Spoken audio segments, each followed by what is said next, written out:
Welcome to Parent Squad. I'm Felicia Lawrence, and today we're diving into the debate on kids and screen time. So according to the American Academy of Pediatrics, kids spend an average of, get this, 7 hours a day on entertainment media. So we're talking about things like watching TV or time on their computers, phones, or other devices. So how do you know when enough is enough? Well, today we have Riley Children's Health Primary Care Pediatrician Dr. Shannon Dillon with us and Kate Baumgarten from Indianapolis Moms here to break all of this down. So they're both moms. Dr. Dillon is a mom as well, and they have dealt with this in their own household. So we have a team of experts to help us. I feel like when you say screen time, you have to say bum, bum, bum after it, because every parent is dealing with this to some varying degree. So let's actually start at the beginning. So we know every family and their situation is different, but what age would you recommend getting that first phone for children? Right, so like you said, that's going to be a different answer for every family. I think the main thing is that whatever age your child is, you want to make sure to have age-appropriate restrictions on it and be learning to use those tools together, like you'd get training wheels for a bike or teach a teenager to drive. You know, you just don't want to let them just have at it without unlimited restrictions. Yes, and what you end up doing, Kate, in your situation? Sure, so for us in our household, it's 12. We go 12, mainly because our kids are just so busy with sports and extracurriculars, and it's more of like a safety. So I want to be able to get a hold of them or if they need a ride. But again, we are on a family plan, so we have control of those phones still. So, you know, we can see everything, we have access. But in our household, we do 12 just because they're so busy. Yeah, though I have a toddler, this is already a topic that does provide a little bit of angst because you're like, oh my goodness, what are phones going to be able to do in, you know, 12 years when perhaps he gets there? So as far as your, I'm thinking about the kind of phone, like maybe a flip phone would be better than a full smartphone, but what did you all end up doing? So we did smartphones. Right now I only have one on a phone because he's in high school, so it makes sense. But that's just what we have done. Also, when our kiddos were in 4th and 5th grade, we do smart watches. So if they're out riding their bike or something and they need to get a hold of me, that has also been an option. Okay. So Dr. Dillon, what's the most important thing you recommend to parents when they do decide to get a phone? Yeah, I mean, the most important thing, like you mentioned, that if you're on a family plan, that you're monitoring, you know, how much time are your kids spending on devices? What sites are they going to? You know, what are they discussing with friends if they're able to text? You know, all those sorts of things to talk about, not just how much time we're spending on there, but making sure that it's safe and discussing internet safety with teenagers and kids. Yeah, how has that conversation gone in your home, Kate? You know, I think it's different for ages too. Even like boy versus girl, it's different. You know, for us, social media is very locked down, and we can see, okay, what you're on, what you're doing, what your internet searches are. And just the conversations in general is to remind them this digital footprint will be out there forever, you know, and I think that's something, especially for my son in high school. So he needs to remember as he plays high school sports, as he's getting ready to go into college, that's something that you need to have at the forefront. Like colleges look at that, they look at what is going on, you know, what's being posted about you or what you're having posted. So, you know, when in doubt, if you don't feel like it should be out there, don't do it. Yeah, absolutely. I've got a daughter who's getting ready to go off to college next year. And yeah, there are definitely examples that you can find about kids losing scholarships and things these days because of what they've posted on social media. So yeah, kind of a good rule of thumb is that if you wouldn't want your mom or your grandmother to see it, you probably shouldn't put it online. So I'm thinking about all certainly the kids out there and how this conversation goes in the home when you're talking about screen time and safety. It seems like it's something that you have to continue to have a conversation about. Yes? Yeah, absolutely. I mean, you know, when your kids are, you know, if you have an old phone that doesn't necessarily text or call and your kids are playing games on that when you're younger, that's going to be a much different scenario than when they do get to the middle school years, and you might be able to need to have them at least be able to text so they can handle rides and things like that. But then as they do get into high school and you want to discuss, are we ready for some social media? You know, it's an ongoing conversation, because what's inappropriate for maybe a 10 or 11-year-old who might be starting to have a first limited phone isn't the same thing that's appropriate as kids get into high school, for instance. So. Yeah. What would you say, doctor, to the parents out there who are like, how about no phones? Let's just take it all away. Let's just say forget it. What would be your response to that? You know, I mean, I think for a lot of families, they are starting to do more of that, and there's nothing wrong with that.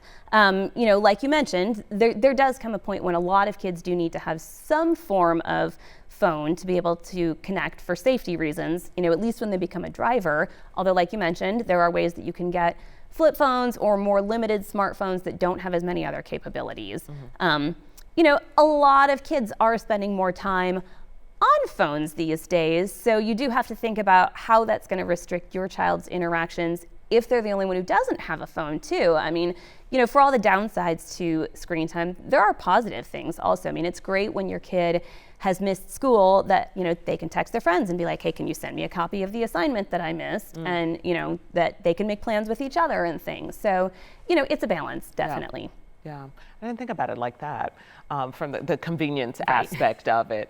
A lot of coworkers that I've talked to here about this, they always tell their kids that this is my phone. Yes. Okay, so I am going to check it. It's not that I don't trust you, respect you, or want to protect your privacy, but this is my phone, and I have to protect you and prepare you for the world. Definitely. How do your kids respond to conversations like that, or do you check their phone often? Yeah, you know, and I think it's important. It's just a part of parenting, right? So they have to, you put your foot down. It's a boundary, it's a rule. And it's not about disrespecting their privacy. It's about keeping them safe. That's what it's about, being a parent. So they understand that I have all the access to your phone. I can check your photos, your messages, your screen time, your internet searches, and that's just me keeping you safe.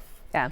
And so we talk about digital citizenship here on the news. It's just kind of part of our stories, and basically making sure that children are being responsible when they are using technology, interacting with others on social media, or even group chats for school or things like that.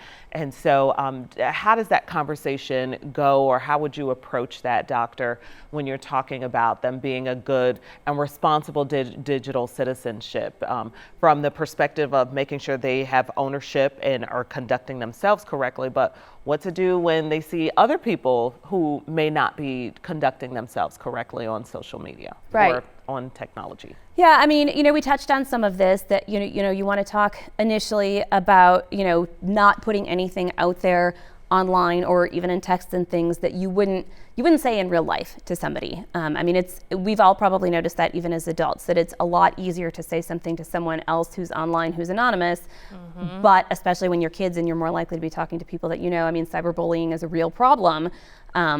So just thinking about what you put out there and knowing that, you know, even if it's something on, say, Snapchat that you expect is going to disappear, anybody can screenshot it and then it's there for forever, and there's a record of it. So having those conversations that, much like in person, you want to think about how you interact with people, that you want to think about how you do that, you know, online also, and in group chats as well.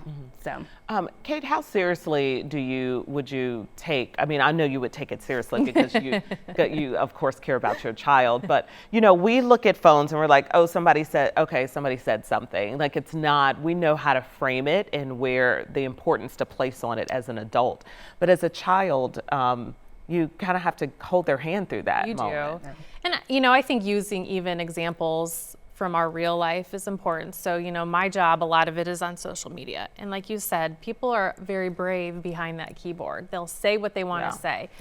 And so even maybe showing them some examples, like so-and-so said this comment, you know, yes, it hurts.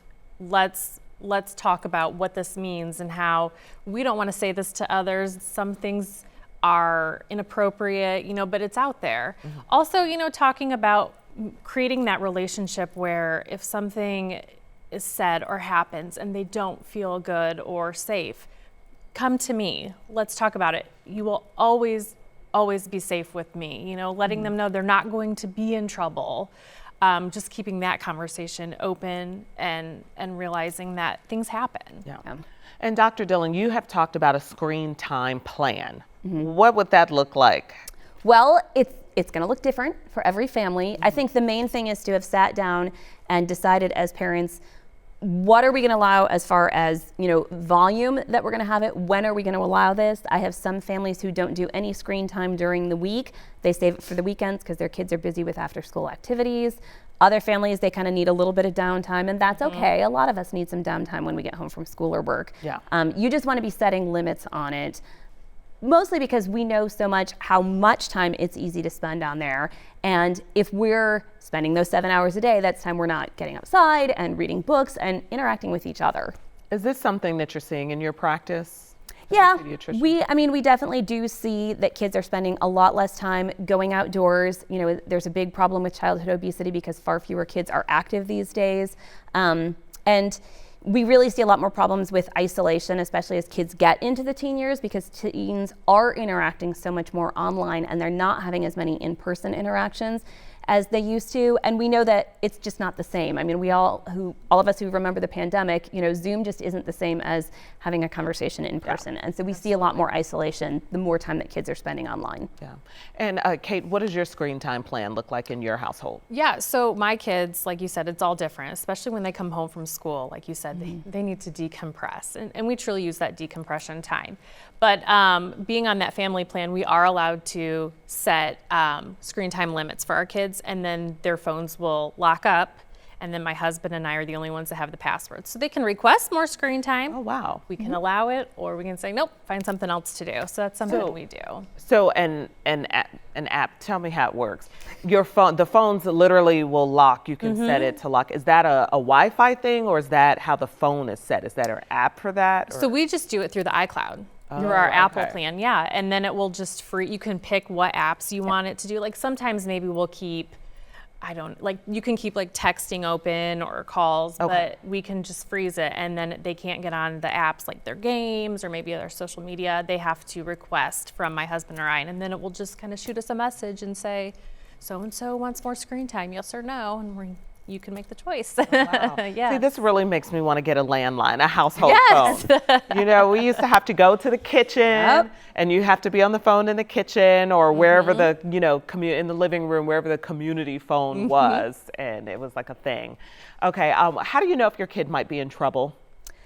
I mean, a lot of times they do just come and tell you. We had this instance with my daughter shortly after she got her first phone, and she got one of these spam texts saying, hey, I, have inappropriate photos of you and you need to send money or I'm gonna, I don't even remember what they threatened. Yeah. And she was panicked. And so it was a good learning opportunity to say, hey, you didn't send inappropriate photos. Let's think through spam texts and why we don't just send money off to, some prince somewhere.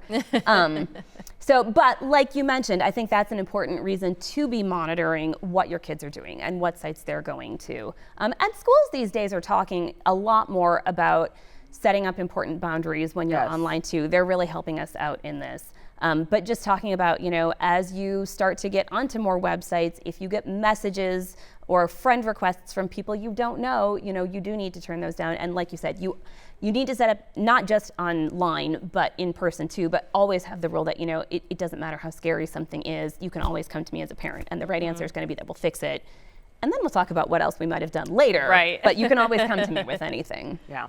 What is your recommendation for parents? Because I think that we all need to look at ourselves first before we try to not be the pot calling the kettle black. There we go. Yeah, I think that's the most important thing. I mean, I think all of us who are parents have had that moment where we realize, it doesn't work very well to say, hey, get off your phone as you're looking at your phone. Right. Parents can go into their settings on their phone and block social media and things too. And I think that's good to see them having limits. So leading by example, I mean, it can be helpful to say, we're all going to have a, time that after 7 or 8 or whatever, phones are all going to go away and we're going to have family time and maybe we'll have family book time. But just setting up that, hey, I'm not just saying this is something that's important for you.